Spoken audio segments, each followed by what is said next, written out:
Concept of risk in Sharia compliant. Risk refers to the possibility of incurring an injury or loss through exposure to a hazard. It influences the possible attainment of business goals for an organization. Risk may have both positive and negative consequences as a result of uncertainty of outcome. Hurm is one of the translations for risk and is found in the Sharia compliant legal maxim. Al-ghum bil-ghum simply means profit is earned through risk. Risk and reward go side by side in its Sharia compliant. To realize the fruits of an investment, one must bear the risk of loss on that investment.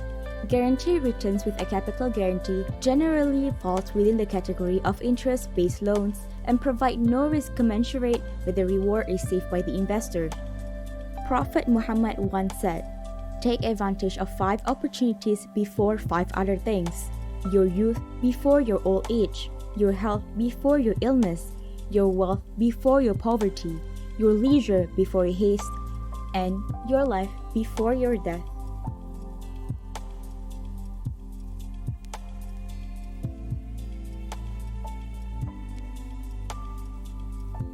Concept of hurm. Required to assess the profit and loss from the business outcome. Systematic risk versus unsystematic risk approach. Concept of gharar. Leads to invalid contracts for not complying with Sharia law and principles. Unsystematic risk. Systematic risk. Systematic risk refers to risk inherent in the entire market or in a market segment. For example, the COVID-19 pandemic that affected the global market is an undiversifiable risk. This type of risk is both unpredictable and impossible to completely avoid. Unsystematic risk.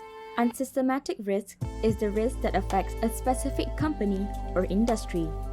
For example, by investing in a range of companies and industries, unsystematic risk can be drastically reduced through diversification. Other major risks in the financial industry. Operational risk. Risk exposure from failures relating to internal processes, people, systems, and technology, and external events.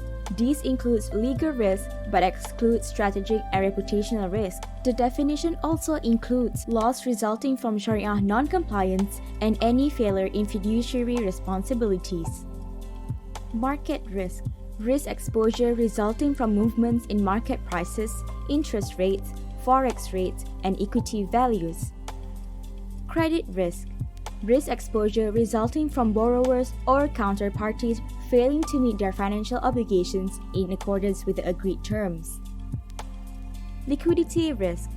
Risk exposure resulting from the company's inability to meet short-term financial obligations. This usually occurs due to an inability to convert a security or hard asset into cash without incurring unacceptable costs or losses in the process. Commodity risk. Risk exposure resulting from the uncertainty about the value of the profits expected from the purchase and sale of commodities.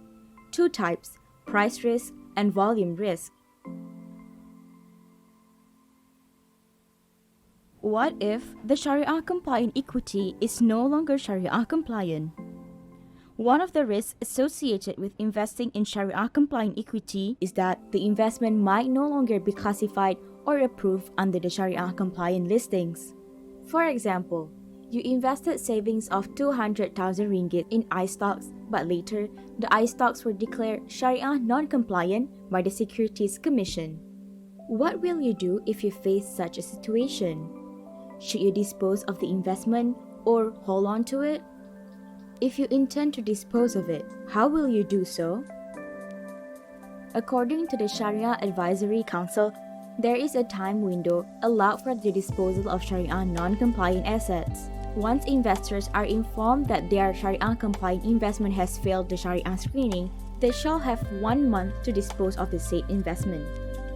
Any capital gains or dividends before or after will be distributed to charitable bodies and/or Baitul Mal. Baitul Mal is an Arabic term meaning house of money.